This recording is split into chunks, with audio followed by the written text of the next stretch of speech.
Welcome. In today's video, we're going to walk through how to disable the direct message spam filter on Discord. If you've been missing messages from friends, or if Discord's filter is being a little too strict, this guide will show you exactly how to turn that off in just a few simple steps. First, open the Discord app on your device. You'll start on the main screen where you can see your servers, chats, and messages. Look at the bottom right corner, you'll see your profile icon. Go ahead and tap that. Once you're in your profile section, you'll see a list of options for customizing and managing your Discord settings. Tap on Settings to open up the main settings menu. Now, scroll until you find the section called Content and Social. This area controls how Discord filters, sorts, and manages different types of messages and social interactions. Tap to open it. Inside Content and Social, look for the part labeled Direct Message Spam.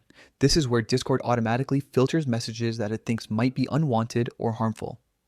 Sometimes, though, the filter can block messages from real people or friends trying to reach you.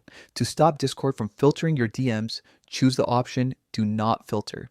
By selecting this, you're telling Discord to skip the spam filter and let all direct messages come through. Once you've tapped Do Not Filter, you're done. From now on, Discord will no longer block or screen incoming DMs based on its spam detection system. Every message will reach your inbox directly, so you won't miss a